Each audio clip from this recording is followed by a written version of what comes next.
The massive crystal chamber gleamed under the artificial suns of Nexara. Hundreds of Valerian nobles sat in their floating chairs, their crystalline bodies catching and reflecting light in beautiful patterns. This was the High Council of the Valerian Kingdom, the most powerful force in their part of the galaxy. Fleet Admiral Deho stood at the center of the chamber. His blue crystal form was tall and imposing, with sharp edges that showed his military rank. Behind him, a large holographic display showed images of a small blue planet orbiting a yellow star. Honored council members, Deho began, his voice echoing through the chamber. I present to you the planet called Earth. Our scouts have studied this world for many cycles. It contains vast amounts of water, rare metals, and energy sources that our kingdom needs. The hologram changed to show the planet's inhabitants. Strange, soft-bodied creatures with pink and brown skin walked on two legs. They had hair on their heads and wore simple coverings over their bodies. These are the humans, Deho continued. They are primitive creatures. They fight among themselves constantly. Their technology is thousands of years behind ours. They have no unified government and no real space fleet. Council member Hyejin leaned forward in her chair. Her red crystal body pulsed with excitement. Admiral, how many ships would we need to conquer this world? Deho smiled, showing his crystal teeth. Our third fleet would be more than enough. 200 ships against a few dozen primitive spacecraft. The humans would surrender within days of seeing our power. Murmurs of approval rippled through the chamber. The Valerians had conquered many worlds before. None had ever resisted them for long. Their crystal ships were faster and stronger than anything most species could build. War strategist Jin Wu raised his hand. His green crystal form was smaller than the others, but his mind was sharp. Admiral, our intelligence reports seem incomplete. We know little about human psychology or their capacity for warfare. Should we not study them more before making such a decision? Deho waved his hand dismissively. Strategist Jin Wu, we have observed them for cycles. They are weak and divided. Look at their wars. They use crude weapons and simple tactics. Their largest ships carry barely 100 warriors. What threat could they possibly pose to our kingdom? The hologram showed human cities burning from their own conflicts. Images of their primitive aircraft dropping bombs on each other. Videos of humans fighting with metal sticks and projectile weapons, you see? Hyejin said, standing up. They cannot even live in peace with their own kind. How could they possibly resist us? We have energy weapons that can cut through their strongest metals. Our shields can stop anything they might throw at us. Other council members nodded in agreement. Councillor Jamin spoke up. The resources on this planet could fuel our expansion for generations. The water alone would solve our shortage problems. In the back of the chamber, Chief Xenobiologist Sung Min shifted uncomfortably in his chair. He had read all the reports about humans. Something bothered him about these creatures, but he could not put his finger on what it was. If I may speak, Sung Min said quietly. Deho looked annoyed. What is it, scientist? The humans show unusual patterns in their behavior. When threatened, they do not always respond logically. In their history, smaller human groups have defeated much larger ones through unexpected methods. They seem to have a quality we do not fully understand. Hyejin laughed, a sound like crystal bells ringing. Scientist Sung Min, you worry too much. What unexpected methods could possibly work against energy shields and plasma cannons? Their most powerful weapons are chemical explosives. We mastered energy weapons before their species learned to make fire. The display changed to show technical readouts of human technology. Their spacecraft moved slowly and used primitive fuel systems. Their weapons were based on simple chemical reactions. Their armor was made of refined metals that Valerian weapons could cut through like air. The evidence is clear, Deho declared. Earth represents the perfect target for expansion. Minimal resistance, maximum resources. We can establish a new colony there and use the humans as a labor force. Those who resist will be eliminated. Those who submit will be allowed to serve the kingdom. Jin Wu tried once more. Perhaps we should send a diplomatic mission first. Test their response to our presence. Learn more about their capabilities. And give them time to prepare? Hyejin snapped. No, we strike quickly and decisively. That is how the kingdom has always expanded. Show overwhelming force, accept surrender, begin exploitation. It has worked on every world we have conquered. Council member Boram nodded enthusiastically. I agree with Councillor Hyejin. The Third Fleet has been idle too long. Our warriors need action, and our kingdom needs resources. This Earth provides both. Deho raised his crystal staff. All in favor of authorizing the conquest of Earth? Hundreds of crystal hands rose in the air. The light patterns in the chamber danced as the council members voted.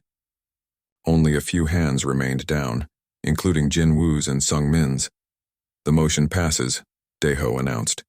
"I will personally lead the Third Fleet to Earth. We will show these humans the power of the Valerian Kingdom. Within one cycle, their world will belong to us." The council erupted in celebration. Crystal voices rang out in triumph.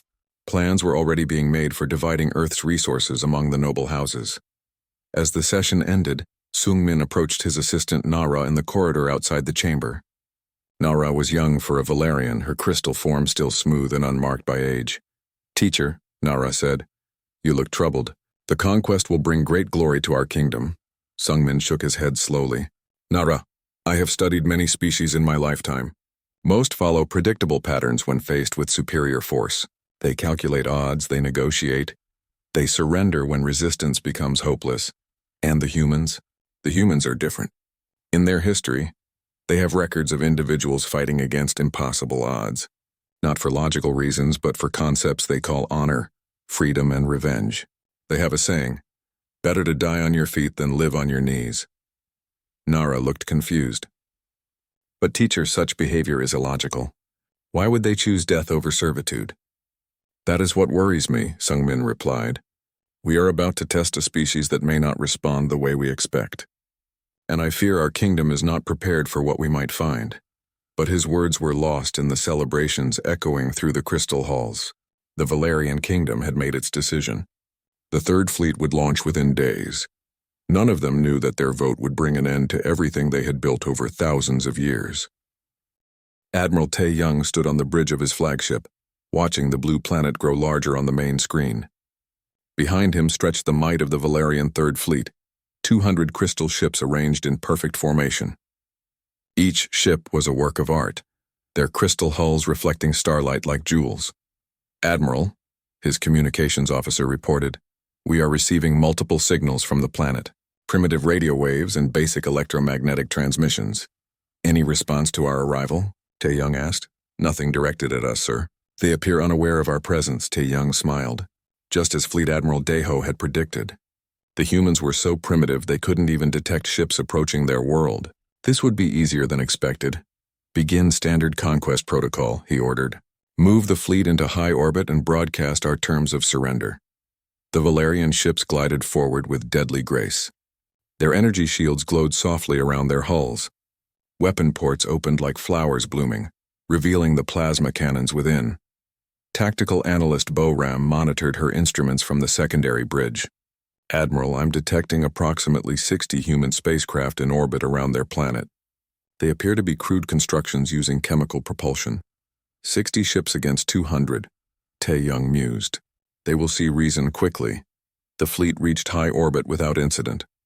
Below them, the blue and white planet spun slowly. Cities dotted the land masses, connected by primitive transportation networks. It was beautiful in its simplicity. "Open a channel to the planet," Tae-young commanded. "Channel open."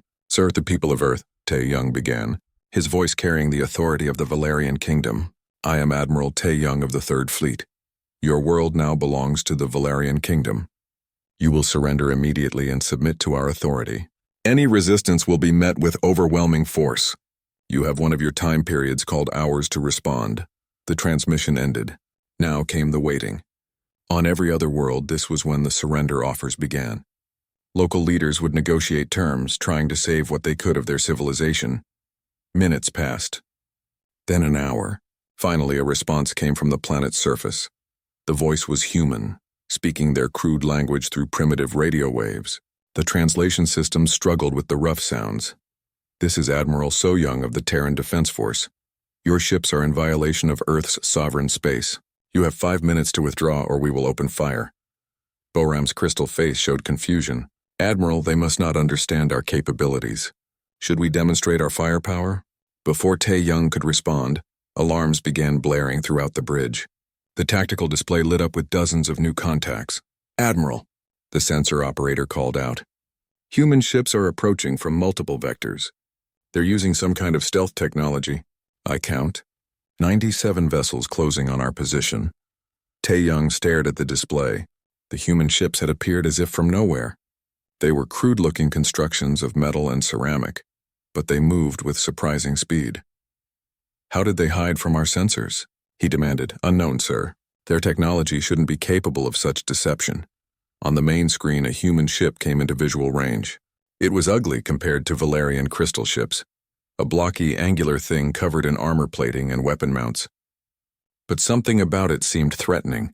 The lead human ship opened communication. A new voice spoke, rougher than the first. "This is Captain Minho of the Defiance. You've got 30 seconds to start moving away from our planet." Tae-young felt his first stirring of annoyance. These primitives dared to threaten him?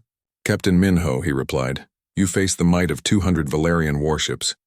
Each of my vessels could destroy your entire fleet alone. Withdraw now and your deaths will be quick." "Wrong answer," came the reply. The human ship called Defiance suddenly accelerated directly toward the Valerian flagship. Plasma bolts lanced out from the Valerian weapons, striking the human ship's shields. The energy barriers flared and held. "Impossible," Boram whispered. "Their shields shouldn't be able to stop our weapons." More human ships joined the attack. Instead of maintaining formation like civilized warriors, they scattered in all directions. Some dove toward the planet's atmosphere. Others spiraled around Valerian ships in unpredictable patterns. "All ships," Tae-young commanded, "open fire. Destroy these primitives." The space around Earth lit up with energy weapons. Plasma bolts and particle beams crossed the void. The first human ship exploded in a brilliant fireball, its crude armor no match for Valerian firepower. But instead of retreating, the humans pressed their attack. The ship called Defiance rammed directly into a Valerian cruiser. Both ships exploded in a massive blast that damaged two nearby vessels. "Admiral," Boram reported, her voice shaking. "Captain Minho just destroyed himself to damage our ships. This behavior makes no strategic sense."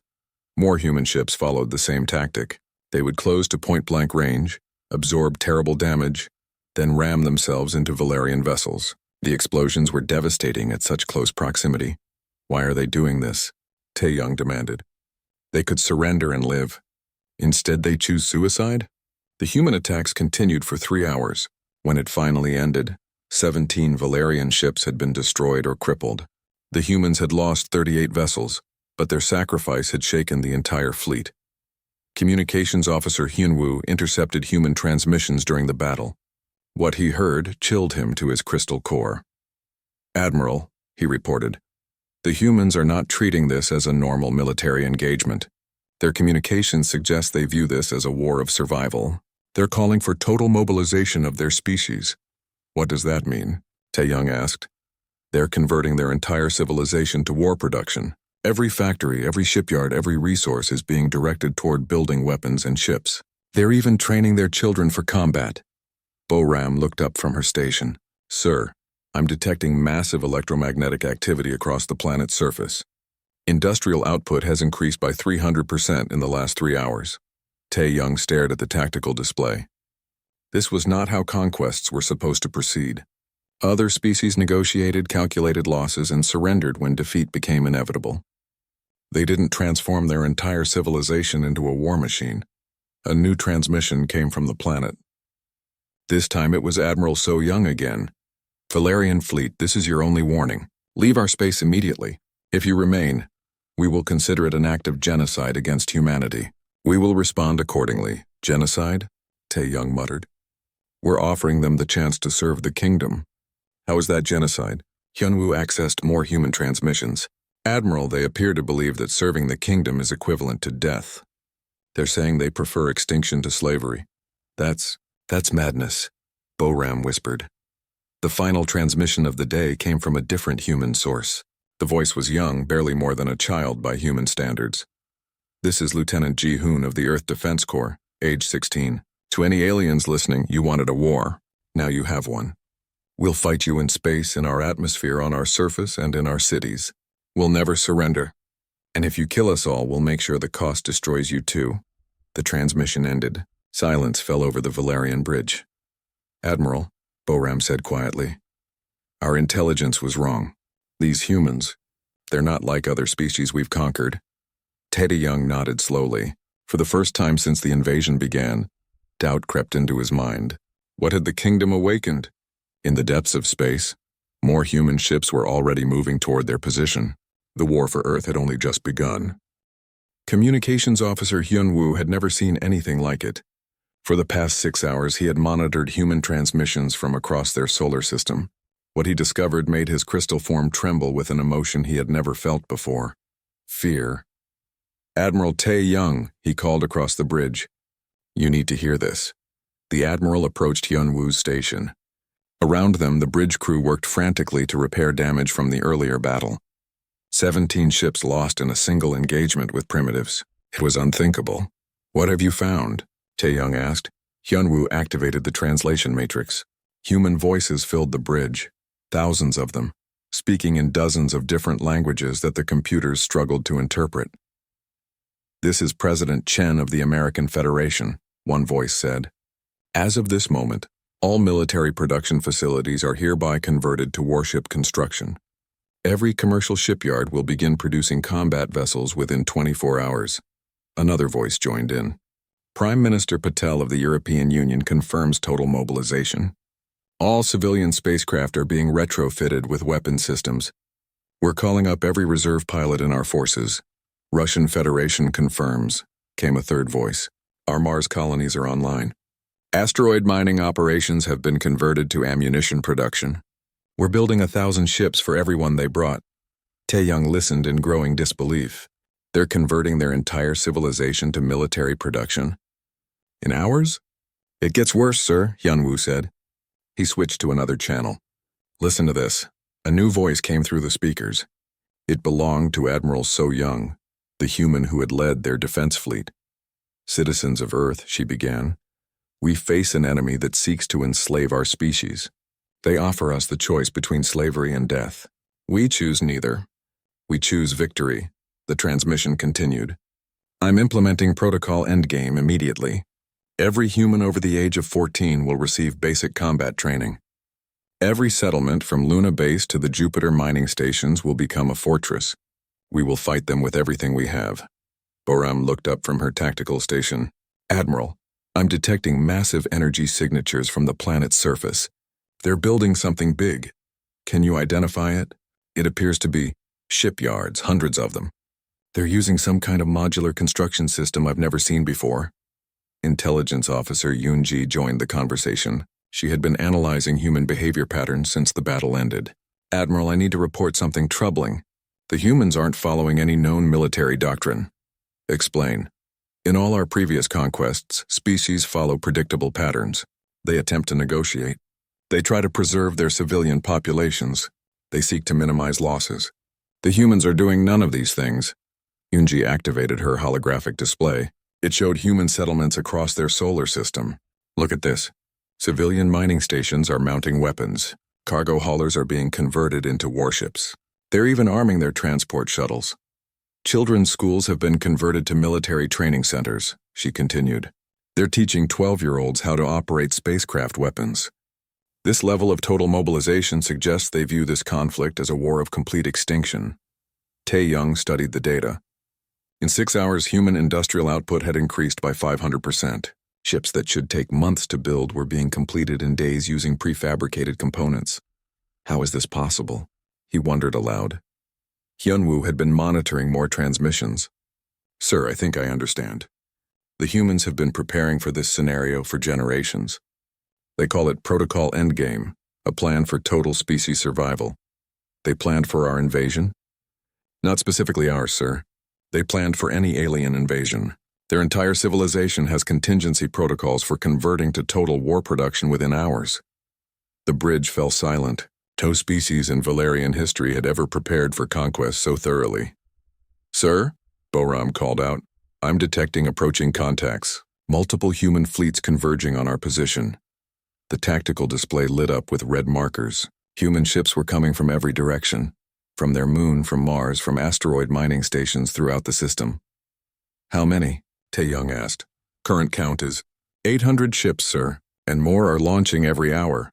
800 ships. In less than a day, the humans had assembled a fleet 4 times larger than the Valerian invasion force." Diplomat Jae-hyun stepped forward. "Admiral, perhaps we should attempt negotiations. Surely they can be made to see reason." Open a channel, Tae-young ordered. Channel open, sir. This is Admiral Tae-young of the Valerian Third Fleet. I request immediate communication with your military leadership. The response came quickly. Admiral So-young's voice filled the bridge. This is Admiral So-young. State your business. Admiral, I believe there has been a misunderstanding. The Valerian Kingdom offers your species the opportunity to join our civilization. You would have protection, advanced technology, and peace. At what cost? So-young replied. Simple submission to Kingdom authority. Your resources would be managed by our administrators. Your people would work in service to the greater good. Silence stretched for long moments. Then So-young spoke again, her voice cold as space. Admiral Tae-young, let me make something clear. We've studied your kingdom through your own transmissions. We know what happened to the other species you protected. They became slaves. Their cultures were erased. Their children were taken to serve your empire. They found peace in service, Tae-young protested. They found death of everything that made them who they were. So here's our counteroffer. Leave our space immediately. Never return. Spread word throughout your empire that Earth is off limits. And if we refuse, then we will follow you home. The transmission ended. Tae-young stared at the silent speakers in shock. Did she just threaten to invade our space? Boram whispered. Yoonji nodded grimly. Sir, I've been analyzing human historical records. This species has a concept they call total war. When they believe their survival is threatened, they don't just fight to win. They fight to ensure their enemy can never threaten them again. What does that mean? It means they won't stop with defending their world. They'll pursue us back to our space. They'll systematically destroy every Valerian military asset they can find. They'll continue fighting until either they're extinct or we are. Hyunwoo intercepted another transmission, this one from deep space. Admiral, human scouts are already leaving their solar system. They're attempting to track our fleet's origin point. The tactical display updated again. The human fleet had grown to over 1,000 ships. More were launching every hour from facilities that hadn't existed a day ago. Sir, Boram reported, I'm detecting weapons signatures I don't recognize. The humans appear to be testing new technologies in real time. On the main screen, human ships fired projectiles at asteroids. The weapons seemed primitive. Chunks of metal accelerated to high velocity. But the impacts were devastating, shattering kilometer-wide rocks into dust. Kinetic weapons, Yoonji observed. Crude but effective. And their ships are designed differently than anything in our database. They prioritize firepower and armor over aesthetics. Tae-young made a decision that would haunt him for the rest of his life. Prepare the fleet for withdrawal. Sir? Boram looked shocked. We're retreating? We're conducting a tactical withdrawal to reassess the situation, Tae-young corrected. But even as he said it, he knew the truth. The Valerian Third Fleet was running from a species they had thought would surrender without a fight. As the crystal ships began moving away from Earth, a final transmission reached them. It wasn't from Admiral So-young or any military leader. It came from a human child. My name is Min-jun, the young voice said. I'm 8 years old. My parents are building ships to fight you. When I grow up, I'm going to be a starship captain. If you ever come back to hurt my family, I'll find you. We all will. The transmission ended. In the silence that followed, every Valerian on the bridge understood that they had awakened something terrible. Behind them, Earth continued building ships. The humans weren't just preparing to defend their world anymore. They were preparing to hunt. 6 months had passed since the first battle at Earth, and Admiral Tae-young barely recognized his own fleet. What had begun as 200 proud crystal ships was now a collection of 78 damaged vessels limping through space. The humans had not been content to simply drive them away. They had followed. Admiral, Communications Officer Hyunwoo reported, We're receiving distress signals from Outpost KEF-7. They report human ships in the system. Tae-young closed his crystal eyes. KEF-7 was a mining station 3 systems away from Earth. Proof that human scouts had penetrated deep into Valerian space. How many human ships? He asked. 57 confirmed contacts. They're demanding the station's surrender. Captain Minho had become a name whispered in fear throughout the remaining fleet. The human who had sacrificed his first ship in a ramming attack had somehow survived and now commanded a growing force of human vessels. Sir, tactical analyst Boram called out, I have visual contact with the human fleet. The main screen showed something that still shocked Tae-young every time he saw it. Human ships built from salvaged Valerian technology, mixed with their own crude designs. They were ugly, angular things, but they worked with terrifying efficiency. "Look at them," Boram whispered. "They're using our own weapons against us." It was true. The humans had somehow reverse-engineered Valerian plasma cannons and energy shields, but instead of simply copying the designs, they had improved them. Human weapons fired faster and hit harder than the originals. "Admiral," Intelligence Officer Yoon-ji approached his command chair. "I need to show you something." She activated a holographic display showing intercepted human transmissions. "The humans have captured one of our officers alive." The display showed Fleet Commander Boram, not the tactical analyst, but the senior officer who had been leading the defense of KEF 7. She sat in what appeared to be a human interrogation chamber. "I am Fleet Commander Boram of the Valerian Navy," she said, her crystal voice steady despite her circumstances. "I demand to be treated according to the laws of civilized warfare." The human across from her was unremarkable. Average height, brown skin, wearing a simple uniform. Captain Minho himself, Tae-young realized. "Commander Boram," Minho said calmly, "let me explain something about human warfare.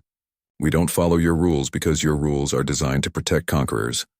"I am a prisoner of war," Boram insisted. "You must treat me with dignity." "You came to our world to enslave our children," Minho replied. "You voted to destroy our civilization. Now you want dignity?" What followed was not torture in the traditional sense. The humans never laid a hand on Boram. Instead, they showed her videos. Human cities burning under Valerian attack. Human families torn apart as their loved ones died defending Earth. Human children being trained for war because aliens had come to steal their future. "This is what your civilized conquest looks like to us," Minho explained. "Your empire has done this to dozens of species. You erase their cultures, enslave their people, and call it peace." Boram's crystal form began to dim, a sign of emotional distress among Valerians. We bring order to chaotic systems. We provide structure and purpose. You provide slavery," Minho corrected. "And now you're going to help us end it." The display showed Boram slowly breaking down as she was confronted with the reality of what the Valerian kingdom had done. Not through physical torture, but through the simple presentation of truth. By the end of the interrogation, she was providing detailed information about Valerian military capabilities, fleet positions, and strategic plans. "Turn it off," Tae-young ordered. He couldn't watch anymore. "Admiral," Yoon-ji said quietly, "there's more." The humans broadcast her surrender across all Valerian communication networks. Every ship, every outpost, every world in the kingdom saw one of our fleet commanders cooperating with the enemy. The psychological effect had been devastating. If Fleet Commander Boram could be broken, what hope did ordinary Valerian soldiers have? "Sir," Hyunwoo called out. "Incoming transmission from the human fleet." On screen, Captain Minho appeared on the main display. Behind him, Tae-young could see the bridge of a human ship, a mix of salvaged Valerian technology and human innovations. The combination was unsettling. "Admiral Tae-young," Minho began, "I have a message for you and your fleet." "Speak," Tae-young replied curtly. "Your empire is finished. Not just your invasion of Earth, your entire kingdom. We've captured your star charts, your communication codes, and your military protocols. We know where every Valerian world is located." The bridge fell silent. That information had been classified at the highest levels. "How?" Tae-young asked. "Your fleet commander Boram was very helpful. Did you know she memorized the location of every major Valerian installation?" "Quite impressive, really." Minho leaned forward. "Here's what's going to happen. You have 48 hours to withdraw all Valerian forces from this sector. Any ships that remain will be destroyed. Any outposts that resist will be eliminated. You cannot threaten the entire Valerian kingdom," Tae-young protested. "Admiral, look around you. 6 months ago, you brought 200 ships to conquer one primitive world. Now you have 78 ships left and we have over 3,000. The number hit Tae-young like a physical blow. 3,000 ships. The humans had built a fleet larger than most Valerian sector forces. "Our industrial capacity has grown by 2,000% since your invasion began," Minho continued. "Every day we launch more ships than you've lost in the past month. And every day more human fleets are spreading through your territory." Engineer Kyung-soo, who had been captured during the siege of KEF 7, appeared on screen beside Minho. The Valerian engineer looked defeated. "Admiral," Kyung-soo said, You need to understand what these humans have accomplished. They've taken our technology and made it better. Their ships are faster, stronger, and more efficient than ours. That's impossible, Boram whispered. They don't think like us, Kyung-soo continued. We design for beauty and tradition. They design for function and effectiveness. Their ships are ugly, but they work. Minho nodded. We've also learned about your other conquered species. The Matharians, the Zeklans, the Vortal Federation, dozens of civilizations crushed under your empire. They chose to serve rather than fight, Tae-young said weakly. They didn't have a choice. You gave them the same option you gave us, slavery or death. We chose a third option, making sure you never threaten anyone again. The transmission showed human fleets moving through space toward Valerian territory. Dozens of them, each larger than the original invasion force. Your 48 hours starts now, Minho said. Any Valerian military vessel found in this sector after that time will be destroyed. Any attempt to call for reinforcements will result in us accelerating our advance into your core systems. The transmission ended. Tae-young stared at the dark screen, feeling the weight of catastrophe settling on his shoulders. Admiral, Boram said quietly. What are your orders? For the first time in his military career, Tae-young had no answer. The Valerian kingdom had awakened something that defied every assumption they had made about warfare, conquest, and civilization itself. The humans weren't just defending their world anymore. They were systematically dismantling an empire that had stood for thousands of years, and they were winning. Prepare for withdrawal, he finally said. Send word to High Command. Tell them. He paused, searching for words to describe the impossible situation. Tell them the humans are coming. Supreme War Strategist Jin Woo stood in the ruins of what had once been the proudest military command center in the galaxy. The crystal walls of Nexara's Defense Coordination Center were cracked and dark.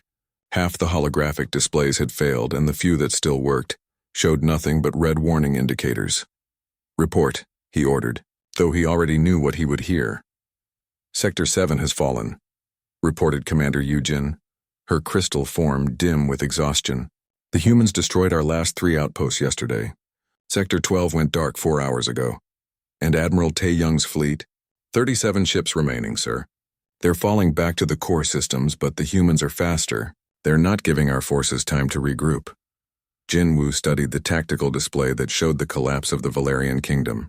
Red markers indicated human fleets advancing through space that had been theirs for 1,000 years. Blue markers showed Valerian forces in retreat or destroyed. It had been 8 months since the invasion of Earth began. The war that was supposed to last days had become a catastrophe that was destroying everything the kingdom had built. How many human ships are we facing now? Jinwoo asked. Communications Officer Min Seo looked up from her station. Latest intelligence suggests over 8,000 vessels, sir. They're organized into 12 separate fleets, each commanded by officers who survived the initial fighting at Earth. 8,000 ships. The entire Valerian Navy at its peak had numbered fewer than 6,000 vessels. Sir, Intelligence Analyst Yoonji approached with a data pad.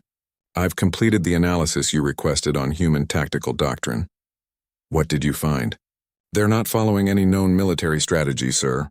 Traditional warfare involves taking territory, establishing control, and moving to the next objective. The humans are doing something different. Yoonji activated a holographic map showing human fleet movements. They're not trying to conquer our worlds. They're systematically destroying our ability to make war. The display showed human attacks focused on shipyards, weapons factories, and military academies. Civilian targets were left untouched, but anything that could produce or support military forces was being eliminated. They're dismantling our empire piece by piece, Yoonji continued, and they're doing it faster than we can respond. What about Fleet Admiral Daeho's forces in the Outer Rim? Jinwoo asked. A heavy silence fell over the command center. Commander Yujin finally spoke. Admiral Daeho died in the Battle of Kef Prime 3 days ago, sir. His flagship was destroyed in a human ramming attack. The surviving ships scattered. Jinwoo felt something he had never experienced before: despair. Daeho had been their finest military mind, the architect of a dozen successful conquests. If he could be defeated, what hope did any of them have? Sir, Min Seo called out. Incoming transmission from the human fleet approaching Nexara. On screen, The face that appeared on the display was becoming familiar to every Valerian in the kingdom. Admiral So Young had been promoted to Supreme Commander of Human Forces. Her expression was hard as asteroid rock. Strategist Jinwoo, she began. I'm transmitting the terms for Nexera's surrender. The capital world of the Valerian kingdom does not surrender. Jinwoo replied automatically. Then it will be destroyed, So Young said simply. We have 4,300 ships in orbit around your world. Your planetary defenses consist of 12 orbital platforms and a garrison fleet of 90 vessels. Jinwoo checked his own displays. The numbers were accurate. You cannot win this battle, So Young continued. Your orbital platforms will be eliminated in the first wave of attack. Your ships will be destroyed in the second. The third wave will target your military installations on the planet's surface. And the civilian population will be unharmed provided there is no resistance. We are not conquerors, strategist Jinwoo. We are exterminators of military threats. The distinction chilled Jinwoo to his crystal core. The humans weren't interested in ruling the Valerian kingdom. They wanted to ensure it could never threaten anyone again. What are your terms? He asked. Complete dismantling of all military forces, destruction of all weapons factories and shipyards, relocation of your population under human supervision. The Valerian kingdom will cease to exist as a political entity. On his tactical display, Jinwoo could see the human fleet in orbit. Unlike Valerian ships with their artistic crystal hulls, the human vessels were purely functional. They bristled with weapons and armor plating. They looked like what they were, instruments of war. You're asking us to become slaves, Jinwoo said. No, So Young replied. Slaves still serve a purpose. We're asking you to become irrelevant. The transmission continued. Your empire has enslaved dozens of species over the centuries. The Metharians, the Zeklans, the Vortal Federation, all reduced to servitude under Valerian rule. That ends now. They chose service over death, Jinwoo protested weakly. They had no choice. You gave them slavery or extinction. We're offering you something different. Supervised existence. You will live, but you will never again have the power to threaten other species. Images appeared on the screen showing human fleets throughout former Valerian space. They were keeping their word. Civilian populations were being protected, but every military installation was being systematically destroyed. The other conquered species you enslaved are being liberated, So Young explained. The Metharians have been given back their homeworld. The Zeklans are rebuilding their civilization. The Vortal Federation is being restored. Captain Minho appeared beside So Young on the transmission. The human who had led the first desperate defense of Earth now commanded one of their largest fleets. Strategist Jinwoo, Minho said. I want you to understand something. When your ships appeared over Earth, you offered us a choice between slavery and death. You thought those were the only options. They were the traditional terms, Jinwoo replied.